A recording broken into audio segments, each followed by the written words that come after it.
नमस्कार, मैं आपके साथ उजस्वी श्रीवास्तव और आप देख रहे हैं सी न्यूज भारत। वक्त हो गया है खास खबर का।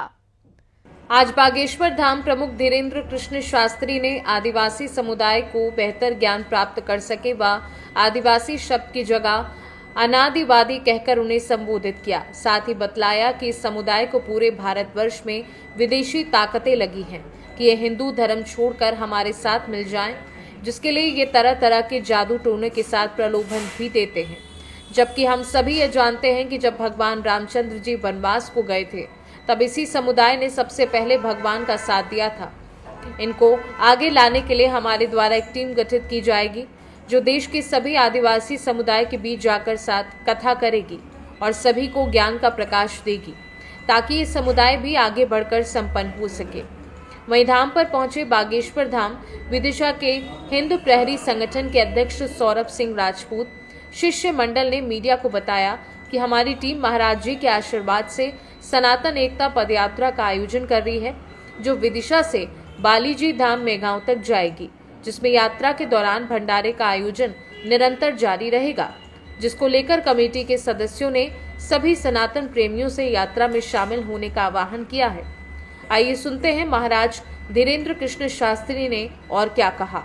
पैदल जब आप यात्रा निकाले थे बागेश्वर धाम से ओरछा धाम तक सनातन धर्म और हिंदू राष्ट्र को आगे बढ़ाने के लिए, इस दौरान नौगांव के पास आपने अलीपुरा का हरिपुरा किया था, लेकिन बागेश्वर धाम के पास जो रेलवे स्टेशन है उसको दूरियागंज से दरियागंज कर दिया गया, जो उर्दू शब्द कहा जाता है, जिससे क्या बागेश्वर धाम रेलवे स्टेशन नहीं हो सकता था? हो सकता है। उसके लिए हमारी तरफ से जो लेटर जाना चाहिए वो तो हमने दिया है। अब ये प्रशासनिक कार्य है और ये लेटर लगभग 1 साल पूर्व में ही हम दे चुके हैं, 2 बार दे चुके हैं, 2 साल हो गए और खूब उस वक्त पे हमने बात को भी पहुंचाया था। अब प्रशासन की अपनी अपनी समझ है, हमारी इतनी ज्यादा पहुंच नहीं है। अगर आपकी पहुंच हो या आपकी मीडिया के माध्यम से हमारी बहुत बात पहुंच सके तो हम तो यही कहेंगे कि वहाँ ज्यादातर श्रद्धालु बागेश्वर धाम के आते हैं और वो रेलवे स्टेशन जो प्ले है वो स्पेशली हमें ऐसा लगता है कि अब बागेश्वर धाम के लिए ही है। आसपास के लोगों को तो लाभ मिल ही रहा, पर 80% वहां पर उतरने वाले जो श्रद्धालु होते हैं वो बागेश्वर धाम के। अगर वो बागेश्वर धाम के नाम पर रेलवे स्टेशन नाम रखा जाएगा तो हमें लगता है कि इससे लोगों में सद्भाव भी बनेगा और धाम की महिमा में बहुत अद्भुतता होगी और धाम की महिमा पूरे विश्व में। आपको नहीं लगता कि कोई षड्यंत्र हो सकता है दरियागंज करने का? ये तो हमें नहीं लगा, ये हमें नहीं लगा। जहाँ तक हमारा मानना है, इस पर हमने विचार भी नहीं किया ऐसा, पर हमें ऐसा नहीं लगा। महाराज, हमारा सवाल ये है कि प्रयागराज में लगभग सभी के कैंप लगे हुए हैं, क्या बागेश्वर धाम पर 26 3 तारीख है? चूंकि हम तो कथा करने जा रहे हैं और हमारे पूज्य गुरुदेव का कैंप है और गुरु के कैंप में ही शिष्य का कैंप होता है। तो अभी हम गुरुदेव के चेलाएं और हमारे गुरु ने ऐसी कोई हमको आज्ञा नहीं दी है, तो गुरुदेव भगवान का कैंप लगा है, हम वहाँ कथा करने भी जा रहे हैं और संतों के दर्शन करने भी गए। 27, 28 और 29 तारीख को अभी जनवरी में लेटे हुए हनुमान जी के सामने संगम में परमार्थ निकेतन का जो कैंप लगा हुआ है परम पूज्य श्री चिदानंद मुनि जी महाराज जी का, वहाँ पर 3 दिवसीय हनुमान कथा है। महाराज जी, थूक कांड के कुछ आरोपी हर जगह पकड़े जा रहे हैं विशेष समुदाय द्वारा, एक बागेश्वर धाम पे भी ऐसा एक आरोपी पकड़ा गया है, उसके लिए आगे ऐसा पुनरावृत्ति न हो उसके लिए आपके द्वारा क्या प्रयास किए जा रहे हैं? बागेश्वर धाम पे पकड़ा गया जी, अभी 6 तारीख को। अच्छा, 6 तारीख को ऐसा हमारे पास अभी नहीं आ पाए जी, को बारे में हमारे पास इस विषय पे तो नहीं आ पाया धाम का। बाकी आरोपी पकड़े जा रहे हैं और अनवरत धरपकड़ है। यहाँ धाम की एक समिति तय है, सुरक्षा समिति ग्राम पंचायत की है और ग्राम पंचायत सुरक्षा समिति है जो अनवरत इस प्रकार के कृत्यों पर लगाम लगा रही है, रोक लगा रही है। और इस प्रकार के अगर पकड़े जा रहे हैं तो हम तो प्रशासन से यही कहेंगे कि उनको विशेष दंडात्मक उनके ऊपर कार्रवाई की जावे और उन्हें समाज से भी बहिष्कृत किया जावे। ऐसा करने वालों को ठीक रास्ता दिखाया जाए। गुरुदेव, आपने कहा कि आदिवासी समुदाय के लिए जो संकल्प है, शिक्षा का संकल्प, कैसे जागृत होंगे वो शिक्षा के लिए, कैसे मोटिवेट? अभी गांव-गांव में एकल विद्यालय चल रहे हैं गांव-गांव में, और शिक्षा के संकल्प के लिए हमें पहले शिक्षा के लिए उन्हें जागरूक करना पड़ेगा। शिक्षा वो शेरनी है कि जिसने भी उसका दूध पिया वो कभी हारा नहीं। ठीक है, आपको अगर ज्ञान है तो आप किसी भी आदमी से बाइट लेने में और इंटरव्यू लेने में सक्षम हो सकते हैं और किसी भी प्रकार का तर्क रख सकते हैं। अगर ज्ञान नहीं है तो एक साधारण सा आदमी भी आपको जवाब देकर के चुप करा सकता है। राम राम। तो चलता है। हाँ, तो शिक्षा के लिए अभी हम जो आदिवासी परिवारों में जो करने जा रहे हैं कि अभी आप जो बागेश्वर धाम का हनुमान चालीसा मंडल बना रहे हैं उसके द्वारा 1-1 घंटे का आध्यात्मिक कोर्स वहीं के आचार्य या पुजारी या मंडल का सदस्य करवाएगा। क्या बागेश्वर धाम में भी गुरुकुल खोले जाएंगे? हाँ, गुरुकुलम की पद्धति 2026 या 27 में प्रारंभ हो जाएगी। निर्माण कार्य प्रारंभ हो गया है।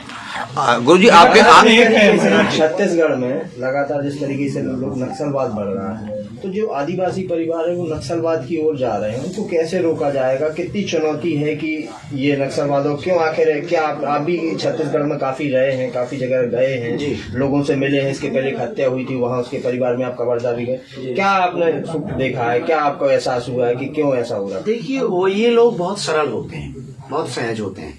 जैसा इनको कह दो ये वैसे ही करने पर उतारू हो जाते हैं। तो इसीलिए हमने आदिवासी सम्मेलन का एक संकल्प लिया है कि हम आदिवासी सम्मेलन करके जन जागृति करेंगे। आदिवासी जन जागृति सम्मेलन जो आज रखा है ये अनवरत जारी रहेगा।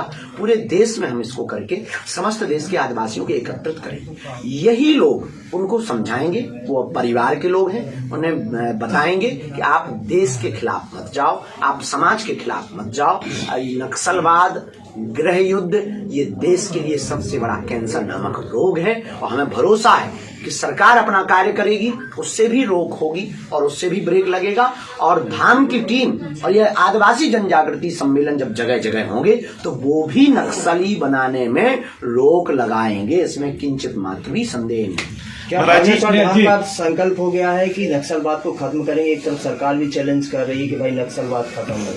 देखिए, हम तो समाज के प्रत्येक कुविचारों को डिसाइड हो गए, वो भी हिंदू है, इस पर काम होना चाहिए, इस पर फोकस होना चाहिए।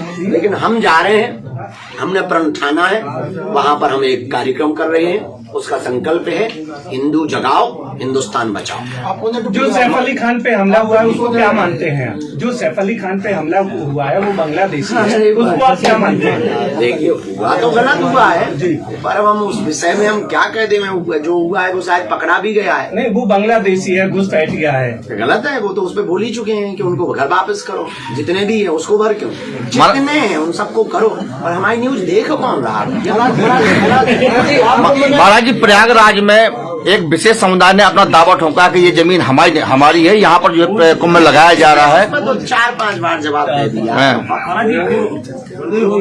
चलो, यात्रा की थी, यात्रा के दौरान क्या बदलाव देखने को मिला? ये नया विषय।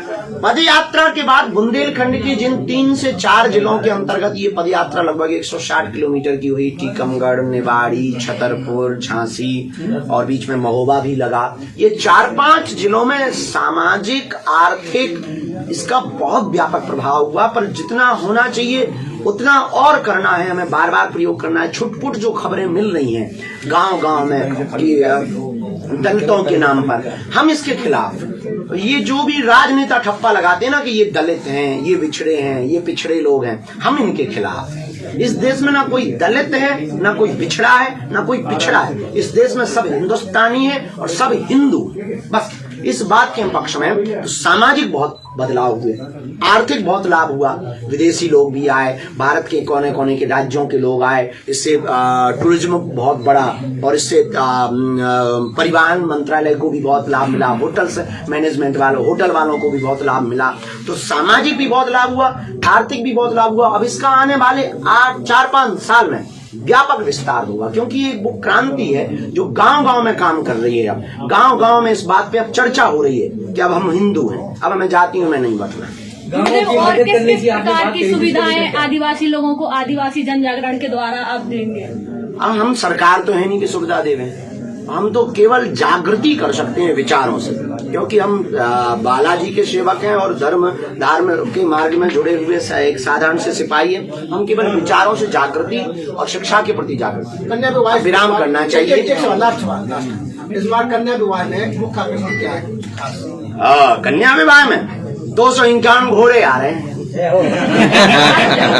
ये मुख्य आकर्षण है। अब विचार करो 251 घोड़े चलेंगे तो क्या चलेंगे। मुख्य आकर्षण सबसे बड़ा ये है कि इस बार के उपहारों में बेटियों को मोटरसाइकिल नहीं दी जा रही, लेकिन उनको आत्मनिर्भर बनाने के लिए सिलाई मशीन और आटा की चक्की दी जा रही है, जो यूनिक स्टाइल की आई है। तो डबल बेड, सोफा, कूलर, पंखा, ड्रेसिंग टेबल, अलमारी, नाक की सोने की कील, पायल, बिछिया, किचन सेट, उर्सा, बेलन, टिपारो, चूल्हा, गैस सिलेंडर, वर के कपड़े, बेटी के कपड़े, चुनरी, और भैया एक एक मिक्सी, एक एक जो है सिलाई मशीन, एक एक आटा की चक्की, और रजाई, कंबल, तकिया, बाल मुकुंद जी, रामचरितमानस, इतनी सामग्री देखी होगी। महाराज, एक तरफ आप आत्मनिर्भर भारत की बात कर रहे हैं, देश के प्रधानमंत्री, तो क्या बेटियों को आत्मनिर्भर बनाने के लिए बागेश्वर धाम भी अब आगे बढ़ रहा है क्या? बेझिझक, इसीलिए तो ये जो है आटा की चक्की और ये सिलाई मशीन दी जा रही है कि आप आत्मनिर्भर बनिए और स्वयं अपना पालन पोषण करने के लिए अपनी व्यवस्था जमाइए। धन्यवाद। संपूर्ण जीते जी कम समय में ज्यादा काम करना चाहते हैं, तो हम भी ये चाहते हैं कि हाँ हो और नक्सलवाद खत्म हो, ताकि छत्तीसगढ़ सुरक्षित हो, संरक्षित हो, और उसके लिए हम जो कर सकेंगे हम करेंगे। सरकार अपना कार्य करेगी और सरकार के साथ तो ठीक है, हम साधु हैं, उनके विचार परिवर्तन कराने में जो भी हमारी वाणी का सदुपयोग होगा, बैठकों का सदुपयोग होगा, हनुमान जी से प्रार्थना होगी, वो हम करेंगे। महाराज, नक्सल ये जो धर्मांतरण वाली कहानी है, धर्मांतरण बहुत छोटी छोटी जगह पे अभी भी हो रहा है, लोकल प्रशासन से सामंजस्य बना के हो रहा है, इसके लिए कोई टीम क्या गठित की जा रही है? ये जो हनुमान चालीसा बागेश्वर मंडल है, ये पूरे देश में काम करेगा, कोने कोने में काम करेगा, और यही धर्मांतरण रोकेगा। और जहां भी धर्मांतरण हो रहा, एक एक जगह जहां जहां गठित हो गया, वहां वहां की जानकारी हमारे पास तक आएगी, और फिर उस क्षेत्र को हम चिन्हित करके वहां पर कथाओं का आयोजन करेंगे, ताकि व्यापक रूप से अपने सनातन धर्म का मेरा एक क्वेश्चन है जी।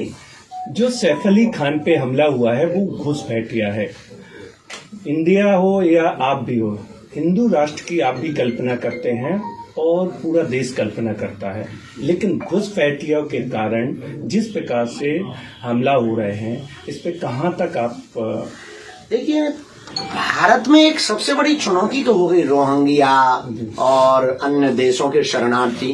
शरण देना ठीक है, कानूनी वो एक अंतर्राष्ट्रीय कानून है, शरण देना उचित है, लेकिन इसके कारण भारत की ही ऑलरेडी बहुत पॉपुलेशन है, उनका अधिकार इन तक जा रहा है, और बहुत सी वैमनस्यता, बहुत सी विचारधाराओं का टकराव, वो विदेशी विचारधाराओं का प्रभुत्व जमाना, वो फिर अपने अधिकार के लिए उनका लड़ना, सरकार के खिलाफ और लोगों के खिलाफ, भारतीयों के खिलाफ ये दृष्टि रखना, इससे भारत में वैमनस्यता ज्यादा बढ़ेगी। सरकार से और लोगों से यही कहना है कि हमें ज्यादातर इन लोगों को शरण नहीं देनी चाहिए, इनको घर वापसी करवानी चाहिए।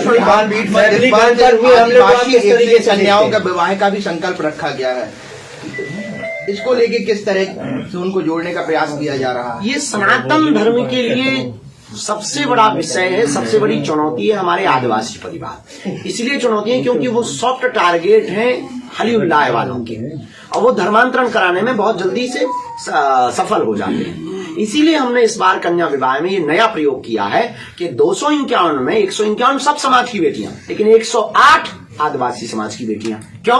उन्हें मौका मिलेगा, आने का मौका मिलेगा, मंच पर खड़े होने का मौका मिलेगा। यह चर्चा पूरे देश में जाएगी। जब उनकी बेटियों को साधु संत महात्मा बड़े बड़े लोग आशीर्वाद देंगे तो उन्हें भी गौरव महसूस होगा, भारतीय होने पर गर्व होगा, सनातनी होने पर गर्व होगा। ये हमारी और तुम्हारी भूल है कि हमने और आपने उनको इग्नोर किया, इसलिए वो धर्मांतरण करने पर मजबूर हो।